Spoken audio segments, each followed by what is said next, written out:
morning, good afternoon, good evening. We have guests from all over. Very excited to have you here for this amazing day as we launch the Ongoza program. Ongoza is lead for Kiswahili. So yeah, we're here to lead the process. My name is Nanga Kibandi. I'll be the moderator for today. And I work with the Dignitas project, one of the partners that's part of the Ongoza program. I lead advocacy and development at Dignitas, and I'm quite excited to be here with you today and look forward to being an amazing moderator and looking forward to your participation. So this is a session for you to also feel free to engage with us. We have our chat rooms open and people closely monitoring all that will be taking place within the chat rooms. I will also try and make sure that all the questions that are raised are answered within the session, and those that we might not get to, we will make sure that we respond to you on email. So don't feel shy to sharing with us your questions, even if it's towards the tail end of this particular session. We're looking at a 1-hour session, and we look forward to your most active participation. Before I start, I would like to introduce Ongoza. Ongoza is an initiative by IDP that brings on board 2 key partners. From Kenya, Premier Credit and Dignitas, who you'll get to learn a bit more about, as well as the IDP Foundation that has brought this together. Ongoza program looks towards providing 3,000 loans within a 3-year period, and 3 million will be spent through direct financing distributed to schools. We're looking at supporting non-formal schools, and an ambitious target of 1,000 schools has been set. And the key objective is around 3 key pillars. One is to improve access to finance that can be used to improve school infrastructure. The other, which is the heartbeat of this particular program, is focusing towards benefiting the learner. And this is towards improving the learning experience of learners, but also improving schools to be able to better serve the learners they support. To do this, and Kenya being the pioneer where this program was started off, teacher training is being offered towards building the capacity of teachers and school leaders, and this is in line with the Kenya competency-based curriculum. With this commitment from IDP, we have 3 key panelists: Corina Gardner from IDP, Banas Orlando from Premier Credit, and Deborah Kimathi from Dignitas. I'll start off by introducing Corina Gardner, who is the CEO of IDP Foundation. IDP has been supporting local partners to provide access to finance and to improve quality in schools for over 13 years, primarily in Ghana and now in Kenya as well. We also have Banas Orlando, who is the operations manager for the small and medium enterprises at Premier Credit, a financial solutions corporate that supports corporates, government employees, individual entrepreneurs, and work towards building lasting relationships with a vision to see loan recipients achieve their aspirations. In our panel, we also have Deborah Kimathi, the Executive Director of Dignitas. Dignitas was founded in Kenya in 2008 and has been supporting teachers in the informal settlements. Dignitas's desire is to design and to improve the quality of teaching and learning for children often left behind.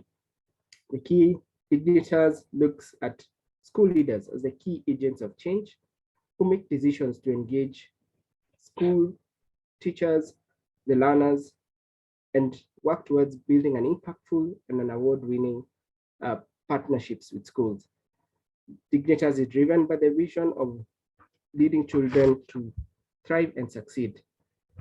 I would like to remind us that we have the chat room for our questions. And at this point, I want to hand over to the panelists. And I'll invite Corina Gardner to tell us a bit more about IDP and the Ongoza program. Thanks so much. And thanks for everybody for joining us. I think that'll be the end of our slide presentation. It's not slide heavy today. It really is just to be a discussion of the program and a little bit about our roles and what we're doing. So we hope to hear from you all so we can answer any questions.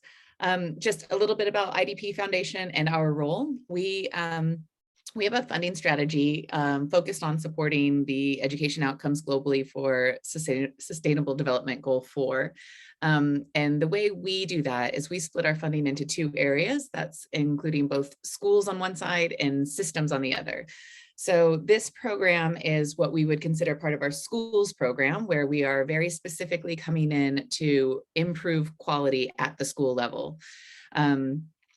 We are excited to be working in Kenya. What we know about Kenya is that there's over 2,000 non-formal schools that are known of. We don't know actually probably how many there are in total, but that's over 500,000 students within Kenya that we know are being educated within non-formal schools. But like the state schools and also like a lot of the rest of the world, there's not enough learning happening in these schools. Unfortunately, it's just not good enough, and they really need support in order to get to the point where we actually see the learning outcomes that we would hope for.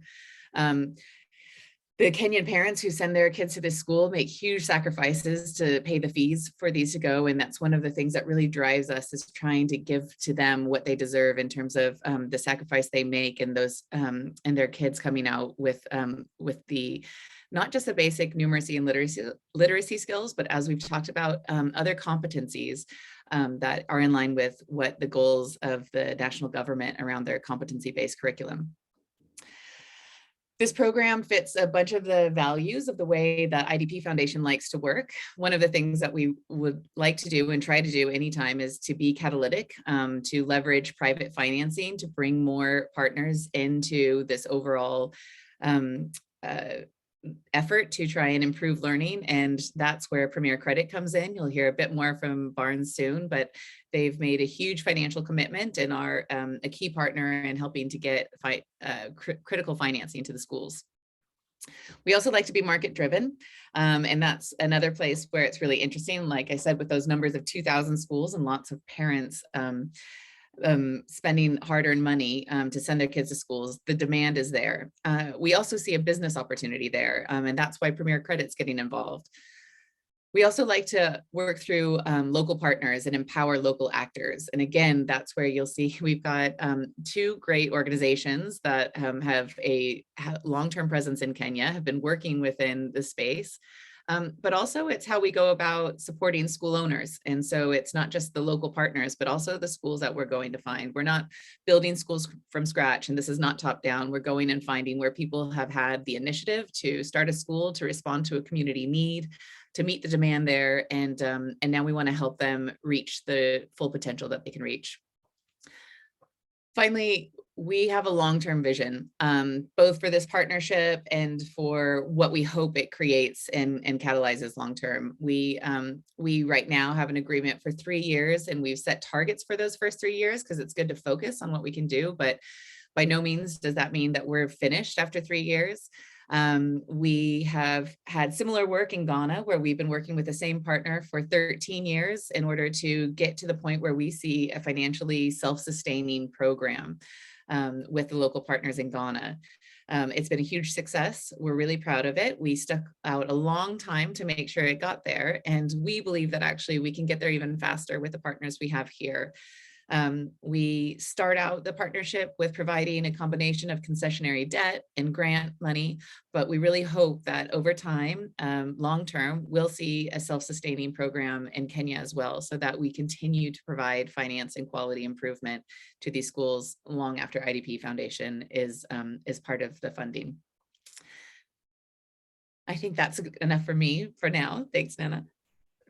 Thank you, Karina, and very excited to have you on board in Kenya, and really I'm quite excited to hear the vision of building self-sustaining financially and supporting initiatives that have already, we've seen entrepreneurs take an initiative to establish. And just about now, I'd like to invite Barnes Orlando from Premier to tell us a bit more about Premier, and also for him to share his vision for this particular program. Karibu sana, Barnes. Thank you, Nganga. Thank you. Excited to be here as well. It's a fantastic initiative, and yeah, Premier Credit is a credit-only microfinance established in 2013, just to provide financial support to corporates, government, and individual entrepreneurs. So in this context that Premier comes in as a financier, these are the schools that ordinarily they're low-cost schools. So ordinarily they struggle to get financing from established institutions. So Premier Credit comes in deliberately to take them to the next level, provide, we've designed products, working capital and development loans that are low interest. And the whole idea is just that not only just to Premier to just meet its business need as a lender, but also to meet the social aspect of it. We want to create impact in these communities where they're vulnerable. These are the schools that are found in a very, they really struggle with their facilities. So Premier Credit comes in as a financier, and not only that, and he also partners with the likes of Dignitas. I know Deborah will come talk about them more. And the whole idea is just to go beyond lending. We want to equip these schools, improve the infrastructures through this responsible lending, and ultimately you find out these schools to take them to the next level. So excited to be here. The whole project again is that Premier, we're excited to be here for the fact that because it helps us meet the social aspect of it. Most of us, we always, get entangled to the business side of it just to do disbursement, meet targets and all that. But now the social aspect of it, which is very good for us, and we're really excited to be here. Thank you. Thank you, Barnes. Looking beyond financial support and looking into the social aspects. I love that. And now I would like to also introduce Deborah Kimathi to share a bit more about the role of Dignitas in this particular program, and as well to share her vision of the program. Thank you so much, Nanga, and thanks for Karina and Barnes for what you've already shared, and indeed to all of you for being here today. It's really exciting for us to have this opportunity to share our vision for Ongoza. As Dignitas, we feel really privileged to be part of this amazing opportunity to impact the learning of so many. Our vision as an organization is a world in which all schools are vibrant places for children to thrive and succeed. But sadly, what we see so often here in Kenya and beyond is that many children are not having the opportunity to fulfill their potential. The most recent data post-COVID tells us that in sub-Saharan Africa, 9 out of 10 children are unable to read and comprehend a simple sentence. Data from Kenya itself says that 50% or less of children can actually achieve at a grade 4 level in numeracy and literacy. So there really is a global learning crisis. And we believe that as Ongoza and as the team of partners here, that what we brought together will help to address that crisis and hopefully resolve it for a huge number of children. And that's a real privilege to be a part of that. As Dignitas, we believe that the way to improve teaching and learning is to in fact focus on school leaders and teachers. As Nanga mentioned earlier, we believe school leaders are the key agents of change, and they're the ones who can really drive change across the school in a way that transforms learning. Based on data and evidence and an external evaluation conducted in 2018, we know that there are 3 critical levers that drive impact at a school level. The first of those is instructional leadership, ensuring that school leaders, so head teachers, deputy heads, and senior teachers really know how to drive learning across the school. How do they make sure that no child is being left behind and that quality is at the core of how they teach and learn together? Secondly, the other critical lever of transformation is learner engagement, and this is core to Kenya's new national curriculum as well. How are we engaging learners, going beyond what we might have called one day chalk and talk, where children are simply lectured from the front of the class and practicing perhaps rote memorization of facts? How do we get to the place where children are active participants in their own learning? And the third lever of transformation we found to be school and classroom culture. And with this, we ask ourselves 3 basic questions. Are children happy? Are they safe? And are they valued while they're at school? So we think about everything from student voice and again, how they participate in building this wider school culture. We think about how teachers manage behavior and how they ensure that positive routines are used to really manage across the school how children are engaged and supported to learn and thrive. And so the support we'll be giving to the schools enrolled in Ongoza is based on these 3 pillars: instructional leadership, learner engagement, and school and classroom culture. And we'll really be seeking to work alongside the school leaders and the teachers to see them improve their practice, their leadership practice, and their classroom practice in ways that are evidenced to improve children's learning. We'll also make sure that what children are gaining is well aligned to Kenya's national curriculum. The new competency-based curriculum intends to see children thrive with competencies such as self-efficacy, communication, collaboration, and critical thinking. And our support for classroom level teaching is designed to ensure that those things are embedded in how teachers teach and how children learn. So overall, we'll be seeking to observe gains in educator competency and practice. Typically in a cohort of Dignitas partner schools, we see gains of between 30 to 35% in the competency level of educators, but we'll also be working to measure learner outcomes and understanding the impact that we're having on what learners achieve whilst they're at school. Again, in a typical cohort of Dignitas school partners, we've seen children in Dignitas schools learn up to 3 times that of their peers in comparison schools. So we believe there's huge potential in Ongoza, and we're really excited to be working alongside IDP Foundation and Premier Credit for this initiative. Thank you, Deborah, for bringing it closer home to Kenya, building on the context and what we've seen, and just bringing in the evidence and what has informed the design of this program. Quite excited and happy to learn so much about the 3 partners. I hope we can see how the common synergies have come together and how the shared vision is coming together. We are jumping to the Q&A session, and I wanted to start off with just a question to Corina first, just to share with us a bit more about IDP's approach. You defined it as being parallel and focusing on schools now and systems for future change. I'm quite curious, Corina, to find out what does success look like in the short and in the long term. Thank you for that.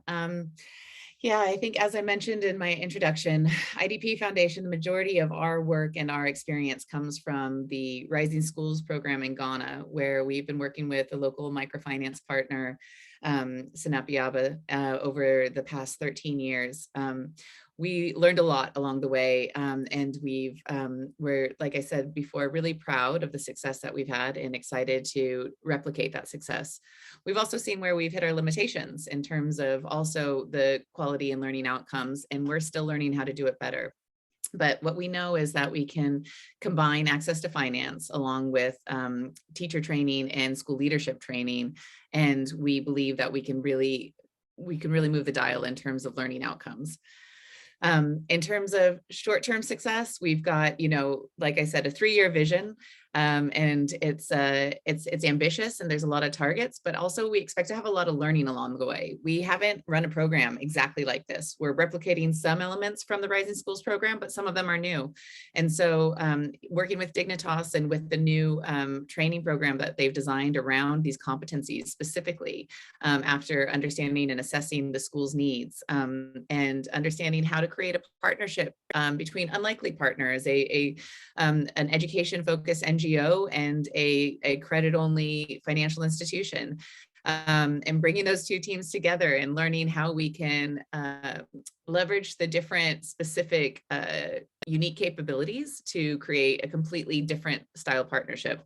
So as all of us come together, there's going to be some hiccups, and we're going to learn as we go, and we're going to iterate as we go. And as we do that, we also hope to share back with the community, because ultimately we know that the problem we're trying to tackle is one that is shared across not just sub-Saharan Africa, but far beyond. And so we really hope that we can crack the code in terms of how do we create a reasonably valuable intervention that can improve learning outcomes in a way where we can also put financing into the system, so that ultimately we hope that people can find the financing to pay for those improvements in schools themselves without having to depend on aid. So that's the long-term vision, but we know there's a long road to get there. No, I love the commitment to both the short and the long-term vision, and thank you, Corina, for offering that clarity.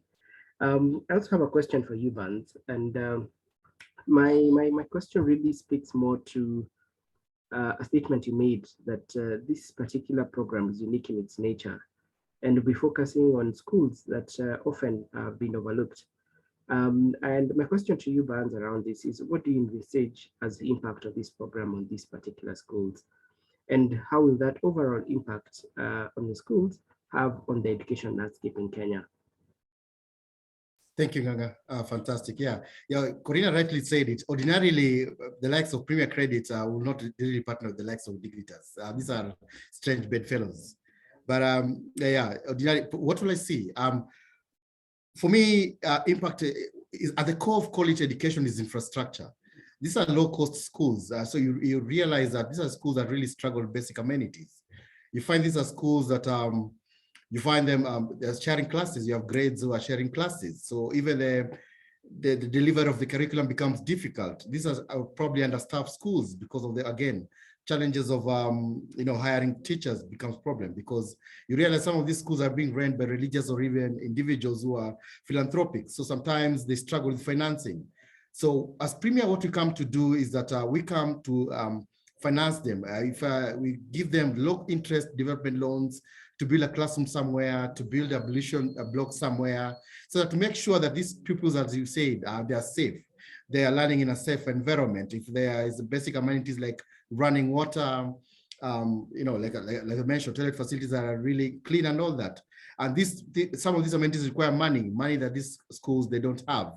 So again, ultimately is that we want to improve them, and these schools increase their capacity. Still, there's quite a bit of students and these communities that don't go to school for one year or another. Remember, some of them come to even single parents, where the kid also tries to contribute in the income generation. You find the kid sometimes is actually forced to be to belong in a business, or just being operated by the parents just to contribute to the incomes. Now, what Premier Credit does is that we want to create a capacity where also we train the school proprietors to do a bit of financial literacy to ensure that these schools are operated very well in terms of finances they advance to, and basically at the end of the day have proper infrastructure just to support these kids. And the more the schools classes they build, it means that the more school children they can admit, and ultimately you find that more school kids will be admitted in these communities. So at the end of the day, again, it just comes to the global goal for Premier Credit, initiative Ongoza initiative. Just that we don't want to come just to close a business deal as a funder. We also want to improve these schools and also, impact, have a positive impact in these communities who are most likely they're actually very vulnerable, especially when it comes to things like financing. Thank you, Barnes, for speaking towards the vulnerability of these communities and just the uniqueness of this particular model in offering financing that looks just beyond the business aspect, but also looks at bringing social transformation and change within a community. I have a question also for Deborah, and I want to encourage the attendees to also continue sharing their questions in the chat room. We will soon be reverting to them. And Deborah, my question to you is, having talked about the training, which is aligned to the government, why was this important? Why is it important for the design of this program to align to the government, and especially the competency-based curriculum in the Kenyan context? Thanks, Nanga. So yeah, it's an interesting question. And I think it has been at the core of our mission as Dignitas to ensure that what we do is aligned with government. And that's been very important to us across programs and partnerships. And I know even as IDP have run the Rising Schools program in Ghana, that alignment and connection with government has been super important. I think it's important to us that we are not establishing some kind of parallel system alongside what government is doing. We could never match the size or scope or resource of what government brings to the table, and so it should never be our aim to compete with government, as it were. Rather, we see education as a global public good. Every single Kenyan child and every single child beyond deserves the opportunity to receive a quality education. But the reality on the ground is that the public resource and the public system is insufficient to reach every child, and the provision within the public system is inadequate when it comes to ensuring that every child has the opportunity to thrive and succeed. So whilst education is a global public good, it seems in contexts like ours, it cannot be delivered by government alone. And so non-state education actors have this really important role to play to be able to complement and supplement what government is doing in strategic ways that really do ensure that every child has access to quality education. And so as a non-state education actor, we believe that's our role, to help bridge this gap for children who would otherwise be left behind. And Barnes touched a little on the vulnerabilities observed in the kind of communities in which we work. Many of the schools that we're partnering with for Ongoza are schools in urban informal settlements, schools, communities where there's no provision of public schooling or very little provision. And those are children who would otherwise be left behind. And as Karina said earlier, 500,000 children or more. The government themselves have never actually been able to complete the mapping exercise to count just how many schools and how many children those are. So there's a huge need, and because we're committed to this vision of ensuring every child has the opportunity to reach their potential, it's really important for us to come alongside government and ensure that every child accesses the quality education they deserve. Thank you, Deborah, for that clarity and just shedding some more light on how the curriculum fits into the vision of the program. We have a few questions from our attendees, and I want to share the first one, and I think I'll open it up to anyone in the panel, but I think it may be directed more to IDP. And the question is from Ashti. Hi. And the request is if you could kindly share a little bit about how the school leadership and the training support will work alongside the school loan. In addition to this, is the cost of advisory built into the loan, and is it grant financed? And also, as you maybe respond to this particular question, we could speak a bit more towards the long-term sustainability. So maybe we could start off with that question, and then I'll come back. The two other questions, then we can address those. So maybe Corina, you could start us off with a response if you're ready.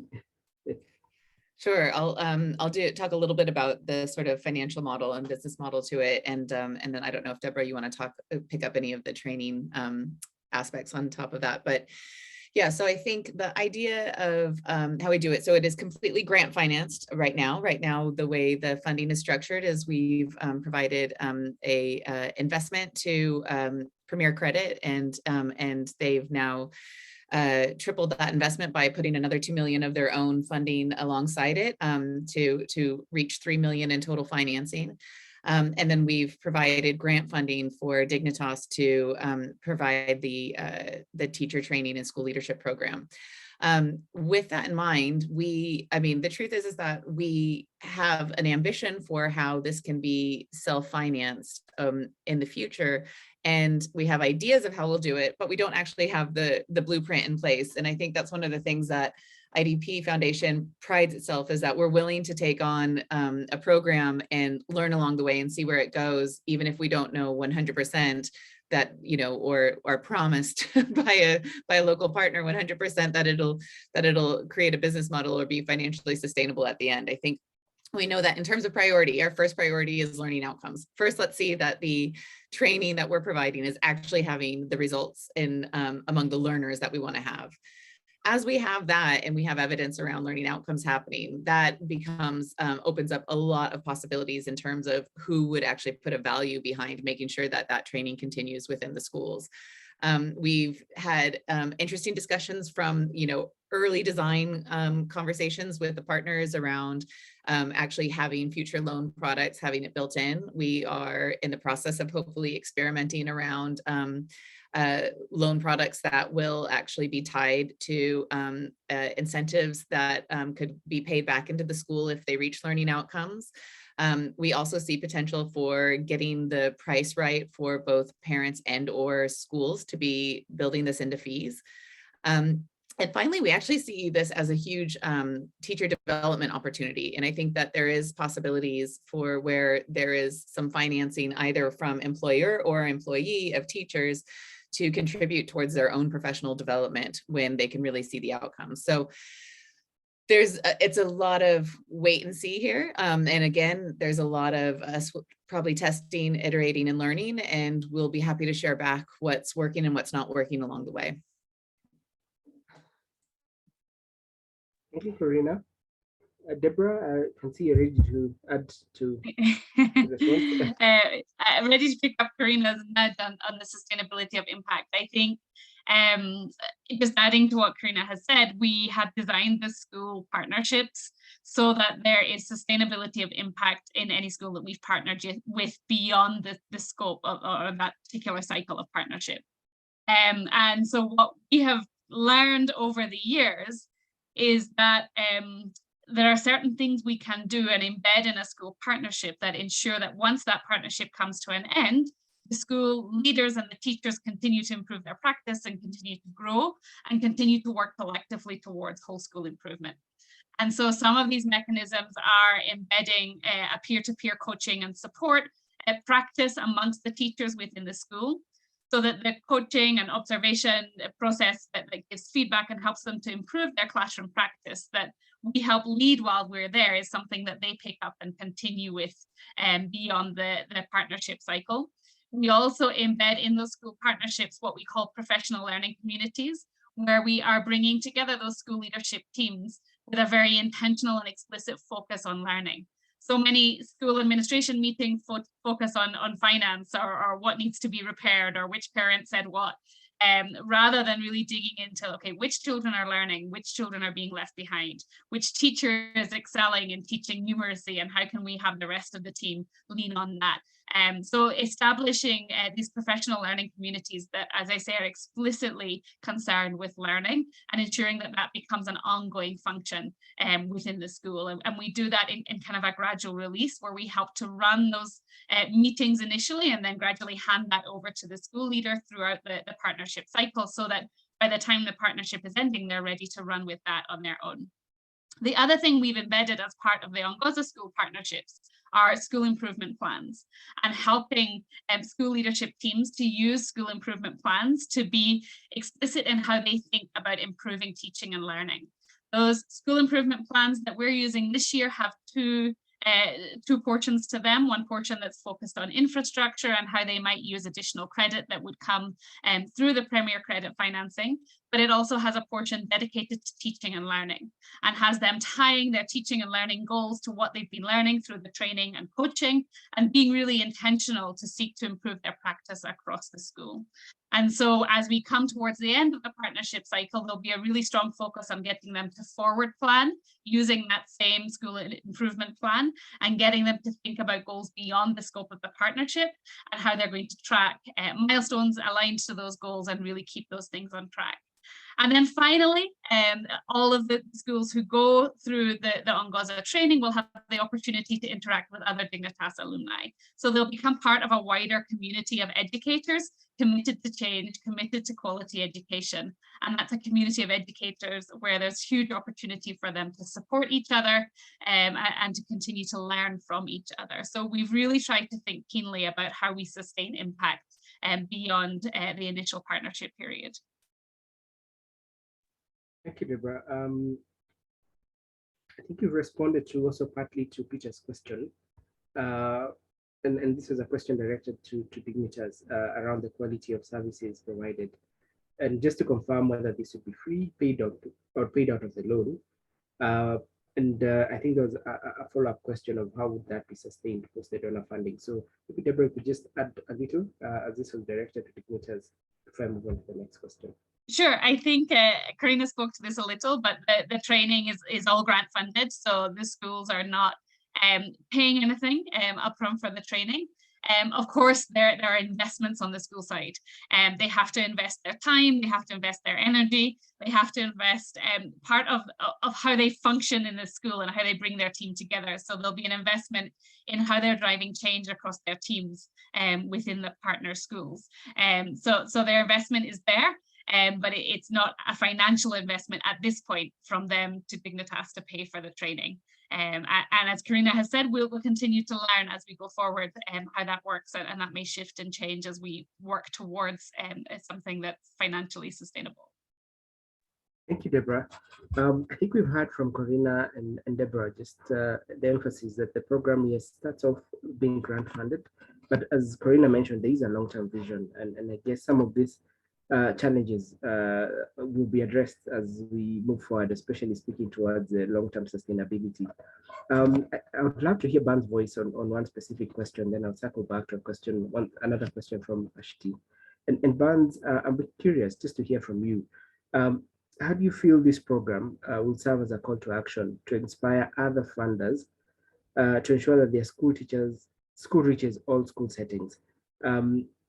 So I think we'd love to hear a bit more from Premier Credit. How do you feel this program would inspire other funders? And I guess funders in this case, we're looking at the organizations similar to Premier that offer credit towards school. Would you feel that this program will inspire other funders to come on board to support such initiatives? Yeah, thank you, Ganga. Again, it's just around the social aspect of it. Typically, Premier Credit here, these are potential disbursements. We normally call them, these are business deals for us.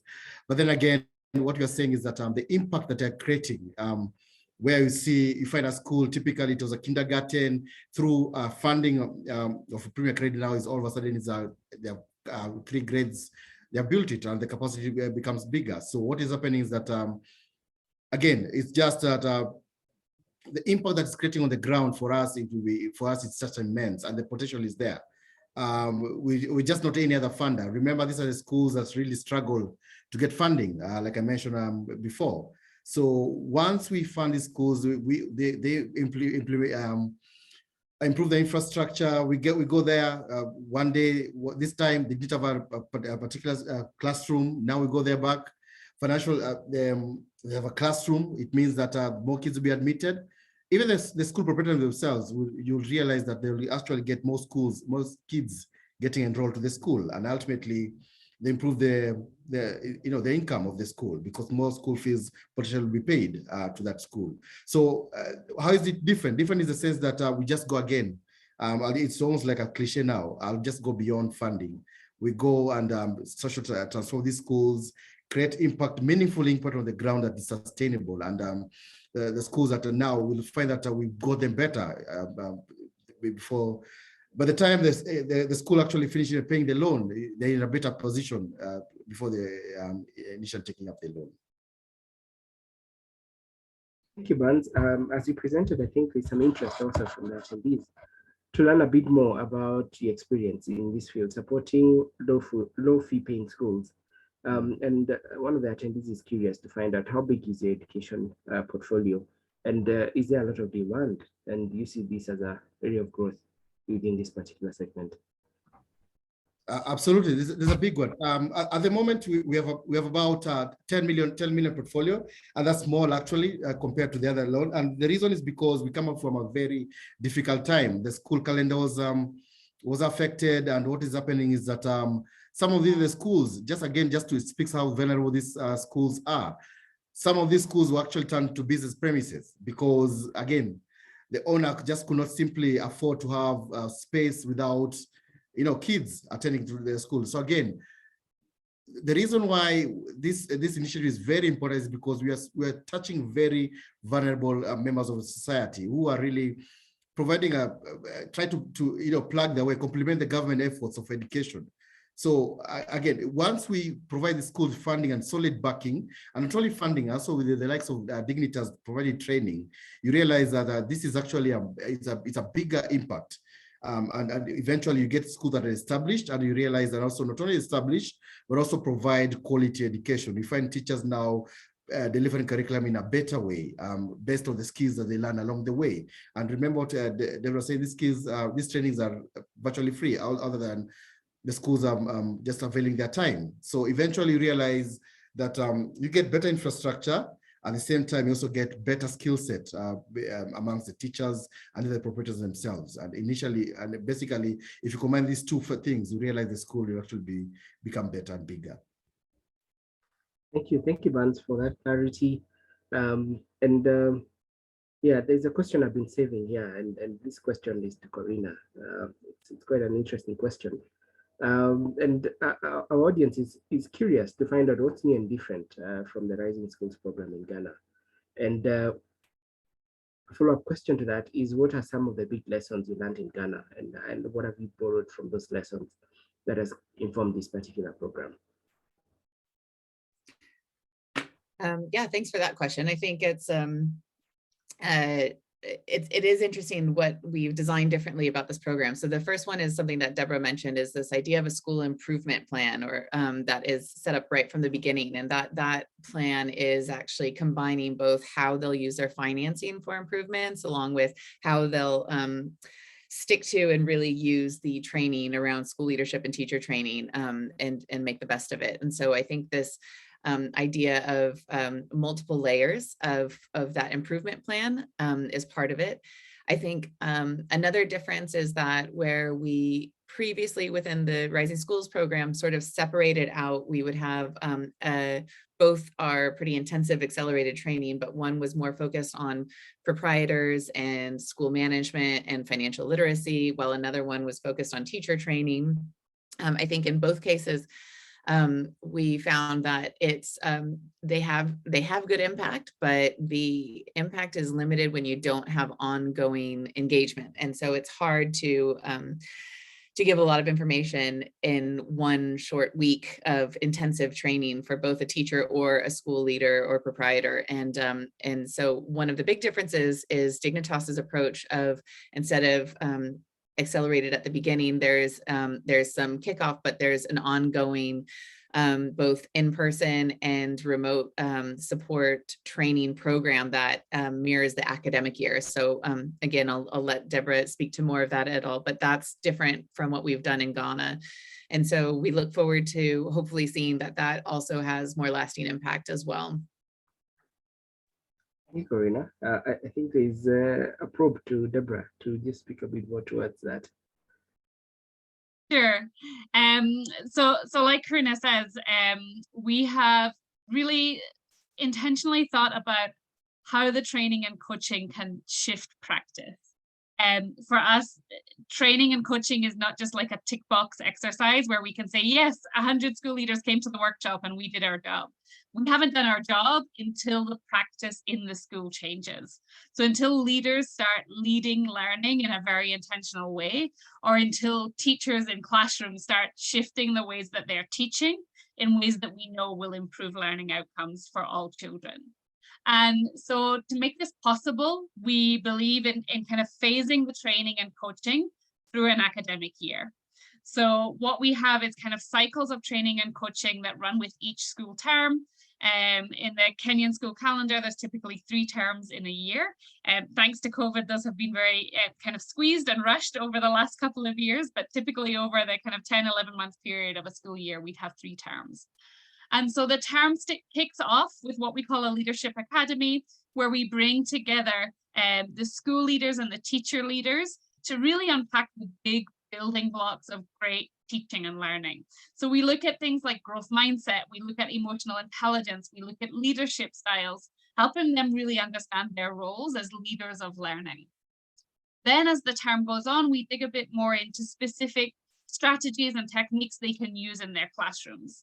And that's followed up on a month-by-month basis with coaching support in their school and classroom, where a Dignitas leadership coach spends an entire day at their school, observes lessons, gives feedback, helps them set goals, help them really think about how they're putting those new strategies and techniques into practice. And that cycle goes on month after month. And then with the new term, there's another batch of training. And again, the coaching kind of really seeks to embed that month after month and to make sure that practice is shifting.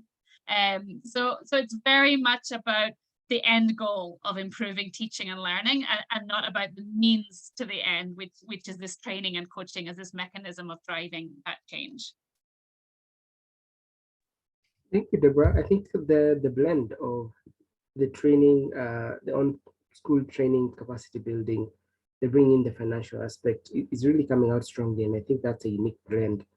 And this actually makes Ongoza very unique to other programs that have been seen out there.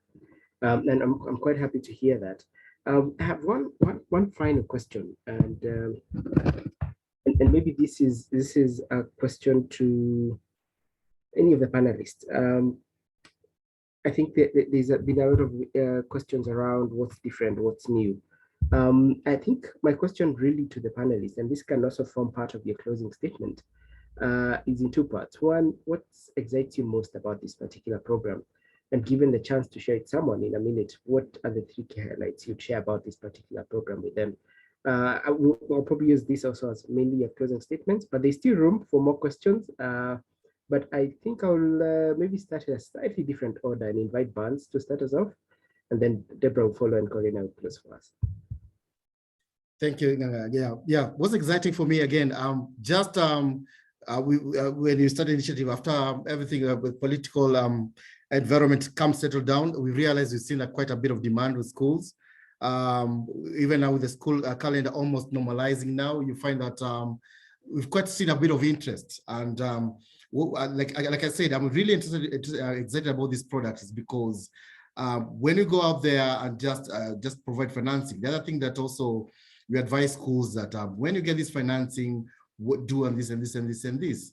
So with the likes of Dignitas again, when we come to this partnership, and this is something that we've just spoken, just a month ago, we've already disbursed 15 million just in a month's time. It just tells you how much interested and how much an impact it will be. This is basically in less than a month already is done 15 million. Again, why? Because we not only we just do financing, we also go beyond and just train the proprietors, tell them these are probably you should do this and this and this and this, and look at your teachers as well, how they're delivering curriculum. And eventually, if you look, you'll see that for better trained teachers, theoretically, what will happen is that they'll translate to better performance in schools. And what will happen with better performance in schools, what will happen is that will attract more kids. So eventually, it's a win-win situation for both of us. We get to do more sales in terms of loans, and by the same time, schools also perform performance and they get more kids, and the proprietors also grow their business as a school. So for me, those two partnerships is a powerful weapon to actually complement the government purpose of educating the low communities, kids. Thank you, Bant. I think just before you close, I mean, there's an interest to find out, one, we aren't just offering loans. Are there any saving products for schools, parents? And how do teachers also benefit? Are there any loans in place for teachers, or is this, yeah, you could also just speak towards that. All right, yeah, okay, by law, just recently, Premier Credit or Central Bank decided to bundle together Premier Credit as a digital lender only. And that means we're not even mandated to take cash collateral. But what we've done is that we've partnered with the likes of Nabo Capital, who are fund managers, who is with a savings product that is enables that anyone to save, either teachers, parents, to do that. So we still have that product, but now with a collaboration with the established fund managers who are regulated by the Capital Markets Authority to do the savings. So yes, we have that in partnership with the fund managers, just to answer that question. Great, that's exciting, and I look forward to learning a bit more about how schools are capitalizing on that opportunity to also have a savings piece towards this particular program. Maybe I'll invite Deborah maybe to also share her insights around her excitement and just what she thinks, given the chance to pitch Ongoza. What did she pitch in 1 minute? So thanks, Naga. I think it's been said over and over in this discussion that what makes Ongoza really unique is the efforts of IDP to bring together two unlikely partners and to put side by side this investment in infrastructure that will improve access and quality of schooling side by side with this very intentional investment in teaching and learning. And that not only makes it a very unique place to start, but gives us a very unique opportunity ahead. And I think that there's three elements to me that will allow us to make this really successful over the longer term. And one of those is just the openness of this team to be essentially data-driven over the next initial 3 years of partnership. as Karina said, we're here to learn. We're here to figure out what makes this pairing of offerings to school partners really enable them to thrive. What does the data tell us? What do we see that our school leaders are achieving, that our children are achieving? And how do we use that data that we're gathering to really help us understand what's working and to invest where it counts? I think the second thing that it is really unique in this offering is seeing school leaders as the owners of their own transformation and seeing school leaders as really being those key agents of change. We're not telling them what to do with investment in their schools. We're not giving them kind of directions from above, but we're helping them build out their vision for all the children who learn in their school. And the third thing that I think is really exciting is, as Karina said earlier, this core focus on learning outcomes. There's nothing we're going to do in this partnership if we don't see the data telling us that it's improving learning for children. And so having that at the center, I think, is really powerful and will take us forward in a way that really helps us to build impact in a unique and transformative way. Thank you, Deborah, and I love the reference to data. Karina, you get the rare chance to sit at the helm and see how these partnerships comes together. And judging from the smile, your smile, I can tell you've been able to observe quite a bit. And I'm curious to hear from you once again. What has been the most exciting experience of all this? And given a chance to pitch this, if you had just a minute, what are the 3 key highlights you'd share with someone? And think of a very random person who has never heard the word Ongoza in their lives. Very good. Yeah, so there's a lot exciting about it. I think for us and where we sit within IDP Foundation as a funder, we're really excited about the strength of our 2 local partners that we have here. And you guys bring just such important and critical different qualities together, and then seeing the power of how those 2 together are going to create even a bigger impact in terms of Dignitas and the roots you have in the community, as well as a partnership you have with government, being able to work with NACONEC and to be supporting both state and non-state education, and to take those learnings across the whole board and being part of the system in Kenya. Being, when I mentioned at the beginning, we look at both schools and systems, and we're funding specifically school improvement, but we never see it as totally separate. And so Dignitas is the organization that has us really rooted in the overall education system in Kenya. We're really excited about that. For Premier Credit, this is another organization that has really already taken us on a learning journey. Another thing that's very different from Ghana and Kenya is the access to finance is very different, and the appetite for credit and debt is very different, and understanding how to reach your customers with appropriate debt and with appropriate terms and to hold their hand along the way is something that we've really been impressed with learning more about Premier Credit's model. They are truly rooted in the community. They're truly connected to their customers. They take a really operationally intensive approach to making sure that they're going on a journey with their customers to make sure that they are able to handle any of the loans that they take on and really understand what they're for, and can sort of slowly over time build up the appropriate levels and lengths for their loan products. It's been incredible to see the intensive amount of training that goes into the loan officers through their internal academy, and just again, a model that is really focused on success and ethics over, just over the bottom line, but also doing really strong as a business and has a solid bottom line, which is important because that helps them bring more capital to the table. In terms of, I think that's only one. And my second most exciting thing is actually, I really believe we're going to observe learning outcomes. I really believe we're going to change the way classrooms feel. I really hope that that feeling of how these classrooms are managed differently is something that has a ripple effect through schools and through communities, and kind of shifts the way even parents think about how a classroom should be managed. And then finally, I think I'm excited about us iterating.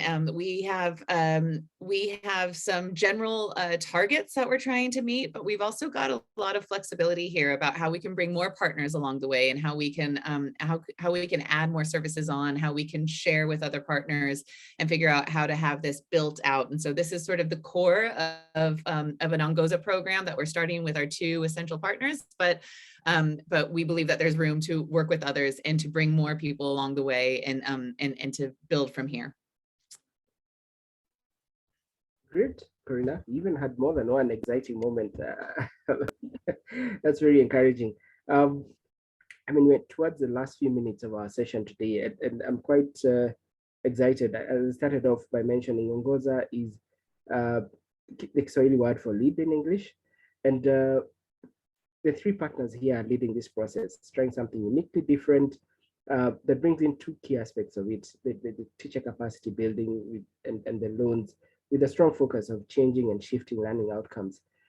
We look forward and love the intentionality of looking at this as a learning journey, the reference to data, and we look forward to learning more and having more sessions where we can learn from each other. I wish to thank our attendees for sparing this time to be with us, just to engage, to ask the provocative questions. And I want to assure you, I think we've done well. We've answered all your questions, but feel free to email if you have any further questions. But we also look forward to insights or that could contribute towards the Ongoza program to make it better and bigger. I'd also like to mention that this particular recording will be available on YouTube, and you can access this through the IDP Foundation's website. So feel free to share it with friends and leverage as much visibility as you possibly can.